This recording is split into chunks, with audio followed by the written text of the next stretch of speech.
Wala tayong ibang pag-uusapan kundi pag-ibig ng Diyos. Alam niyo po, nung nakarang araw pumunta kami sa Divisoria kasi namili po, may binili tayo pati yung fund ng youth. So pagpunta pa lang po dun sa Divisoria, grabe ang dami na pong mga bulaklak, ang dami ng mga heart na plastic. Ayun kasi yung mga pinaghahandaan talaga ng tao po ngayon kasi pag-ibig daw. Okay po. So ito daw po yung buwan ng pag-ibig. So kung meron tayong pag-uusapan na pagmamahal at pag-ibig, walang iba kundi yung pag-ibig ng Diyos. Tanong lang po, sino po dito nagmamahal taas kamay? Taas po kamay nagmamahal talaga. Pag tinanong ko po kayo, baba na po natin. Pag tinanong ko po kayo, bakit po kaya tayo nagmamahal? Ayan. Sino po dito may mga anak? Ate Kati, mahal ba yung anak mo? Tanong kita bakit? Bakit? Okay, hindi mo ma-explain yung love? Sino ba dito may asawa? Ate Angie, bakit mo mahal si Kuya Mike Bernal? Mahal mo po ba? Mahal mo ba? Ayun, para magkaliwanagan po tayo, no? So, mahal daw po pala kuya. Bakit po kayo nagmamahal? Bakit niyo po mahal? Ayun po. Ay, hindi po mapaliwanag, kakaiba. Sino ba dito may kapatid? May kapatid po. Bakit po mahal natin ang ating mga kapatid? Tingnan mo yung katabi mo kung mahal mo ba talaga yan. Ayan. Sabi mo kapatid, mahal kita sa Lord. Okay, so mahal po natin. So, yun po yun, ang tanong, nagmamahal tayo, pero ano yung paliwanag ng mundo pagdating sa pag-ibig? Alam niyo po, ang mundo very conditional. Mahal ko siya kasi pogi siya. Ayan. Mahal ko siya kasi mabait siya. Mahal ko siya dahil magalang siya. Tama po. Kumbaga punong-puno ng kondisyon kung bakit ka nagmamahal. Tama po ba? So, tama po ba yun? Ganun ang tao eh. Paano pagka hindi na siya naging mabait sa simula lang? Paano kapag hindi na siya naging magalang nung nanliligaw lang pala? Paano pag dumating sa time na nagkabungi-bungi na ang kanyang ngipin, no? Dating grabe heart throb, ngayon. Iba na. So, mananatili pa po ba yung pagmamahal natin?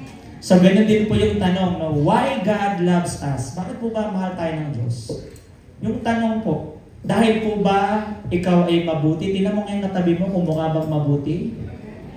Bakit ka ba mahal ng Lord? Mahal ka ba ng Lord dahil may potential kang gumawa ng kabutihan? Tingnan mo nga kung katabi mo kung may potential bang gumawa ng kabutihan yan. Okay, or bakit po ba mahal tayo ng Diyos dahil gumagawa po ba tayo ng kabutihan? Alam niyo po, parang tao lang yan eh. Ang tao, pagka merong isang ginagawa na maganda sa kanya, mas lalo niyang napapamahal. Kaya nga di ba yung pag-ibig, sabi nila, natututunan. Dating hindi ko naman siya gusto eh.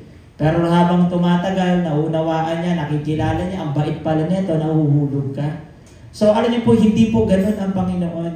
Yung reason kung bakit mahal tayo ng Diyos, buklatin natin sa Titus or Tito chapter 3 verse 5, sabi ng Panginoon, iniligtas niya tayo hindi dahil sa ating mabubuting gawa. Amen po ba yan? Kundi dahil sa kanyang habag sa atin.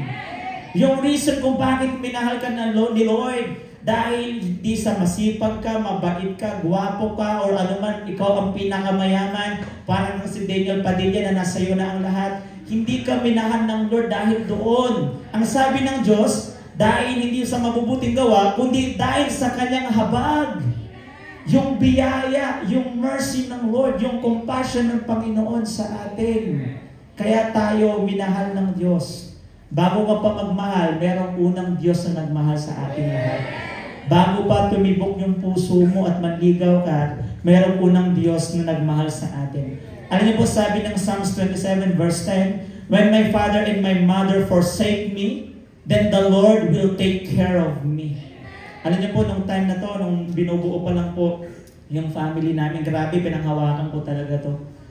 So, kapag tayo minsan, iniiwan ka ng mga magulang, kahit pabayaan ka nila, kahit dumating sa time na parang left behind ka, walang pakialam sa'yo, kahit iwanan ka naman ng mga tao, lahat ng tao, merong Diyos na mag-aaruga sa atin.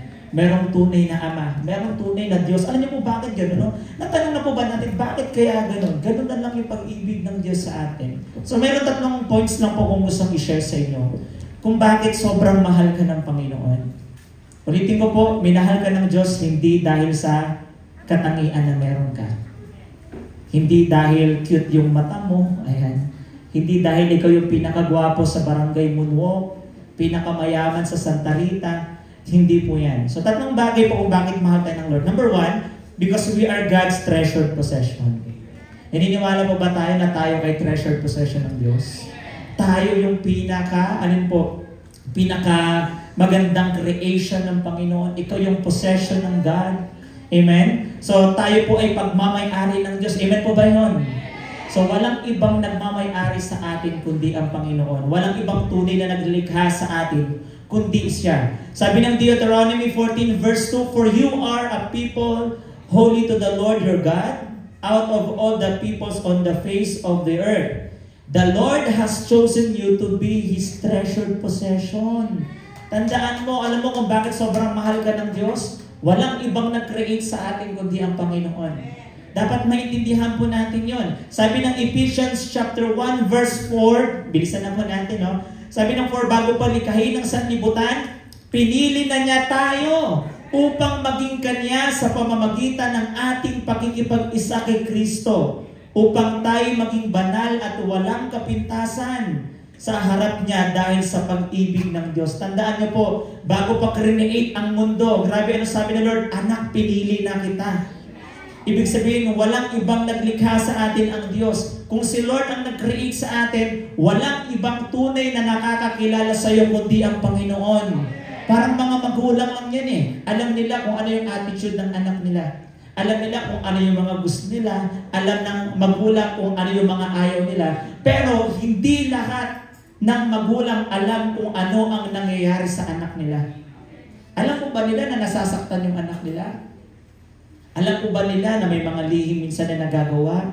Alam po ba nila na napapagod din minsan ang kanilang mga anak? Alam niyo po ang Diyos, all-knowing ang God. Dapat maintindihan mo ganun kakamahal ng Lord. Kahit na ang hibla ng ating mga buhok bilang ng Diyos. Kahit pumikit ka, tama po, alam ng Panginoon. Alam ni Lord kung umuupo ka, tumatayo ka, ano yung ginagawa po natin. Alam ng Diyos ang lahat. We are valuable sa Lord. Sa mundong ito, maaring hindi ka pinapahalagahan. Yung ginagawa mo ng lahat, pero hindi pa rin sasapat. Tama po, gawin mong lahat, gawin ang the best mo, tama po sa school, lahat ng yan. Pero dumadating sa time na you're not valuable to them. Pero ang Lord, grabe, merong tunay na Diyos na dapat maunawaan natin na mahalaga ka para sa Kanya. Kasi we are God's treasured possession. Alam ng Panginoon kung kailan ka umiiyak. Alam ng Diyos kung kailan ka nahihirapan at nasasaktan. Alam ng Panginoon kung ano yung mga pinagdadaanan natin sa buhay. Ano yung battle mo ngayon. Alam ng Lord, wala tayong maitatago po sa Kanya. Ganun kakamahal ng Diyos. Kasi parang sa isang relasyon lang yan eh. Bago mo siya pumasok sa relationship, kinikilala mo kung anong klaseng tao siya. Lalaki or babae. Tama po? Tama mo ba yun? So kapag the more mo siya nakikilala, mas nade-develop, mas lumalalim ang iyong pagmamahal. Alam mo, merong tunay na Diyos na nakakaalam ng lahat sa buhay po natin. Marami tayong tinatago sa asawa, sa magulang, pero ang Panginoon alam po niya lahat ng bagay sa atin. Tama po, Diyos lamang po ang nakakaalam po yan. Lahat ng meron sa atin. Pero mapalapakan natin ang Lord. Okay? Kaya number 1, we are God's treasured possession. Number 2, bakit po tayo mahal ng Diyos? Because we are God's children. Sino po naniniwala dito anak ng Diyos? Come on, taas kamay. Pero hindi po lahat anak ng Panginoon. Sabi ng Bible, ang sino man lamang ang sumampalataya sa Kanya ay binigyan ng karapatan maging anak ng Diyos. John chapter 1 verse 12. Lahat ng tao create ng Lord. Lahat ng tao lang nagmamay-ari ng Panginoon. Tama po ba? Kahit gustuhin mo man o hindi, babalik ka sa Kanya. Pero hindi lahat ay anak ng Diyos. Yun lamang ang mga nananampalataya at sumusunod sa Kanya. Pero sa atin po, bilang in-accept natin si Lord Jesus, we are God's children, parang magulang. Tama po, yung pangarap pa lang yung anak, yung gusto magkaroon ng baby, di ba? Ang dami mong pangarap sa iyong anak, di ba po? Nung pinagbubuntis pa lang, di ba? Ingat na ingat ka, lahat ginagawa mo. Nung paglabas pa lang, naalala ko si Pastor Chris, nung pagkalabas daw kay Nathan, grabe, sobrang linis daw ng higaan niya, di ba? So Sobrang talagang pinaghandaan eh. Kasi ganun, di ba ang mga magulang? Tama po? Alam niyo kung nakita namin dun sa Mindoro, yung baby na parang ano lang, ano ba tawag dito? Alam niyo po yung pangtakip ng ulam? Parang ganun lang po, o ano, tama po ba yun? O yung lang yung ano niya, yung parang kulambo. Sabi ko, grabe, no, kawawa yung bata. And nakakalungkot po kasi yung baby po na yun namatay. So after ng ilang weeks, no? Pero yun po, yung alam ko na yung mga magulang nila ay gusto po talaga nila na magkaroon ng baby. Pero para sa atin po, katulad po ng may mga magulang na bata pa lang pinaghahandaan. So ganun po kamahal ng mga magulang. Tama po, no? Walang nag-udyok sa kanila na mahalin ang kanilang anak. At hindi sila minahal because yung nga po, meron silang ginawang kakaiba kung bakit sila minahal sila dahil yun yung tunay na pagmamahal ng magulang. Ganon din po ang Diyos natin na nasa langit. Amen? Sabi ng Matthew chapter 6 verse 26, dapat mo maintindihan ito mga kapatid. Kung minsan dumadating sa time na nahihirapan ka, napapagod ka, sabi ni Lord, Matthew 6:26, masdan ninyo ang mga ibon. Sabi niya, hindi sila nagtatanim ni umaaniman o kayo nagtitipon sa kamalig. Ngunit pinapakain sila ng inyong Ama na nasa langit. Ano sabi ni Lord? Hindi ba't higit kayong mahalaga kaysa sa mga ibon? Minsan po ba dumadating sa time na, Lord, bakit ganun?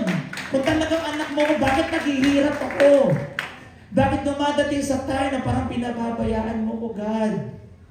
Minsan bubulungan ka ng kaaway eh. Tama po ba? Wait, anak ka ba talaga ng Diyos? Bakit ang daming problema nangyayari sa'yo? Minsan bubulungan ka, di ba? O sige nga, kung anak ka ng Diyos, bakit puno ka ng kamalasan? Bakit mahirap ka? Bakit ang tagal-tagal na ng prayer mo, hindi pa tinutugon ng Panginoon? Tama po.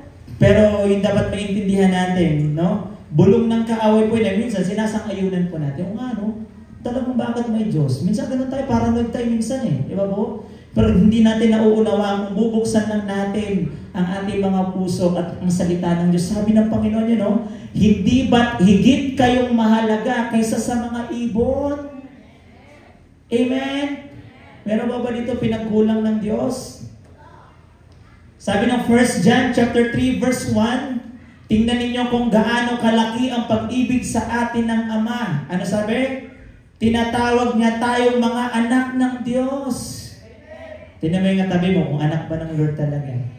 Kamukha ba talaga ng Lord yan? Come on. Ayan. Ibig nagre-reflect yung imahe ng God. Hindi pagka tinignan mo yung katabi mo. Hindi kamukha ni Kristo, kamukha ng Diablo. Gumagawa ng mga kalokohan. So hindi mo dapat gano'n. So tayo po bilang tayo na nasa Panginoon. Sino ang katabi mo? Kamukha ba ni Kristo yan? Siyempre, gumagawa ng kabutihan yan. Amen po. So tayong lahat po ay anak ng Panginoon. Sabi ng Lord, no? At iyan ang totoo, ito ang dahilan kung bakit hindi tayo nakikilala ng mga makasanlibutan, hindi nila kinikilala ang Diyos. Si Lord po, kung may mga magulang na mabubuti, God is a better parent. He is the best father sa lahat. Tama po? He is the source and fountain of all love. Kung ang ama mo, mahal ka, mayroon pang tunay na nagmamahal sa atin. Kung dumadating sa time, yung tatay mo, iniwang ka, hinagupit ka, binugbog ka ng bata, alam niyo po, meron tayong loving father na nasa langit. Yun talaga yung pinangahawakan po natin eh, na kahit naiwang ka man, ang Diyos merong yayakap sa'yo at magpaparamdam, anak, hindi ka nag-iisa, nandito ako. Amen? Minsan inaalaw ni Lord na mabroken ka para ma-realize mo na meron pala nagmamahal ng tunay sa'yo. Hindi mo mahahanap yung love sa mundo. Very conditional po ang pag-ibig. Tama po. Hindi po perfect ang ating mga magulang. Pero ang Diyos, perfect ang Diyos. Holy ang God. At hindi nagtatangi ang pag-ibig ng Diyos sa ating lahat. Pwede ba palapakan natin ang Panginoon? Last po, we belong to Him. So, bakit po tayo mahal ng Lord? Bakit po mahalaga as tayo sa Panginoon? Because we belong to Him. Sabi ng Romans chapter 5 verse 8, no? But God demonstrates His own love for us in this, while we were still sinners, Christ died for us. Ano po? Grabe, no? Yung pag-ibig ng Lord, hindi niya lang sinabi yon. Pinatunayan niya sa pamamagitan ng kanyang bugtong na anak. Sinong magulang na mabait na kayang ibigay ang kanyang anak para sa kasalanan ng isang taong makasalanan? Taas po kamay. Bibigyan po ng 1,000,000. Meron po bang magulang na kaya mong ibigay yung anak mo para sa kasalanan ng iba? Kahit na sobrang ubod ng bait yung anak po natin, hindi mo kaya ibigay yan kasi anak mo yan. Tama po? Pero ang Diyos, kaisa-isang anak, buktong na anak na sinasamba ng mga anghel na nasa langit, hindi niya kailanman pinagdamot para lang sa kaligtasan nating lahat. Anak, wala akong ibang susugo kundi ikaw na. Sa ikaliligtas nila. Tayo po yung tiningnan ng Diyos. Sabi ng 1 John chapter 4 verse 9, inihayag ng Diyos ang kanyang pag-ibig sa atin nang isugo niya sa mundo ang kanyang kaisa-isang anak upang magkaroon tayo ng buhay sa pamamagitan niya. And sabi ng verse 10, ito ang pag-ibig, hindi sa inibig natin ng Diyos, kundi tayo ang inibig niya at isinugo niya ang kanyang anak upang maging handog para mapatawad ang ating mga kasalanan. Pwede ba palapakan natin ang Panginoong Diyos? Kung sabi ng verse 14, nakita namin at pinatotohanan isinugo ng Ama ang kanyang anak upang iligtas ang sanlibutan. So dapat maintindihan po natin, we were bought at a price. Binili ka na sa pamamagitan ng dugo ni Kristo, hindi pilang at ginto ang pinambayad sa atin. Dapat maintindihan na we belong to God. We belong to Him. Maring sa mundong ito, tama po no? Kumbaga meron tayong tinatawag naghahanap tayo ng sense of belongingness. Kapag gusto mo maging in, halimbawa sa kaibigan, lahat ginagawa mo para lang sumikat ka, maging in ka dun sa circle of friends nila, di ba po? Minsan ginagawa mo na ang lahat, pero dumadating sa time, hindi ka pa rin tanggap.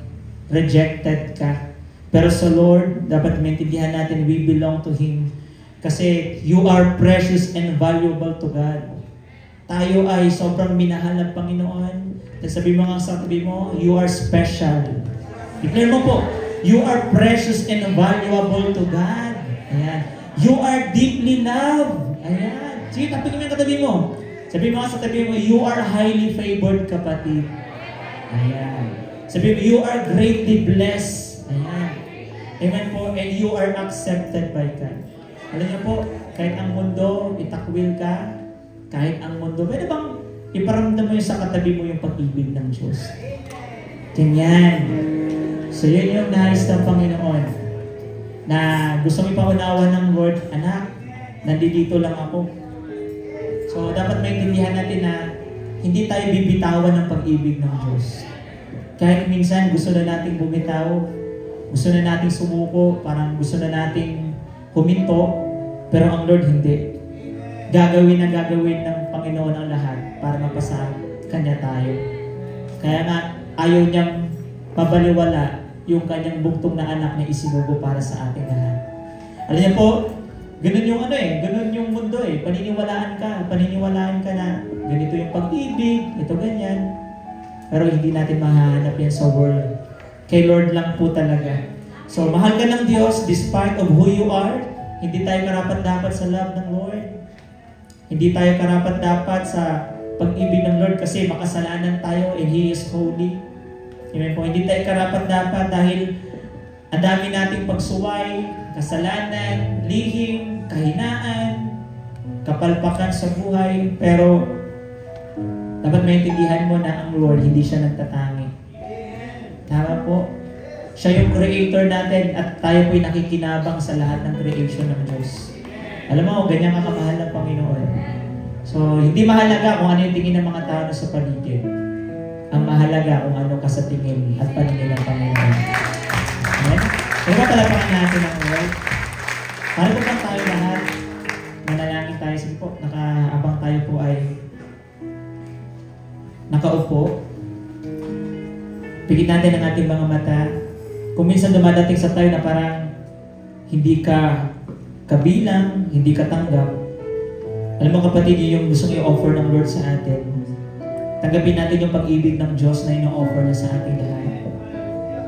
Try natin buksan ang ating mga puso at isip na nandiyan siya na handa ka niyang mahalin maging sino ka man. Kahit ang dami nating sablay, ang dami nating kahinaan, Ang dami nating pagkukulang, ang dami mong brokenness, ang dami mong hinahanap, pero alam niyo po, ang Panginoon, nandiyan dyan lang ang Diyos. Ikaw lang yung hinihintay ng Lord na buksan mo yung puso mo.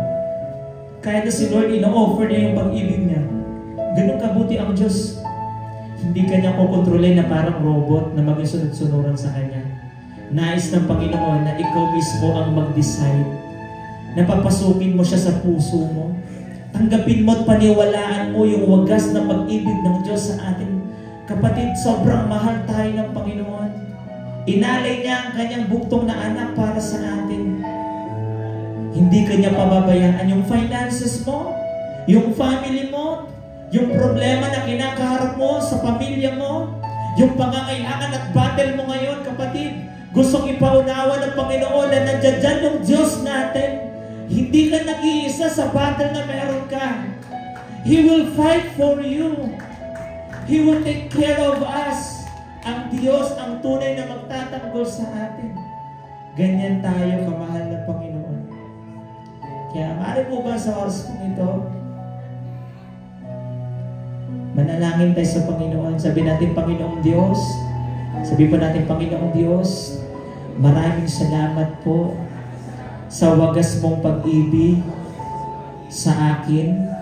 Panginoon, sa oras mong ito, tinatanggap ko po ang iniaalok mong pag-ibig sa akin. Kaya Lord, sa oras mong ito, maghari ka sa buhay ko at ikaw ang patuloy na maging Panginoon ng aming buhay. In Jesus' name, amen and amen.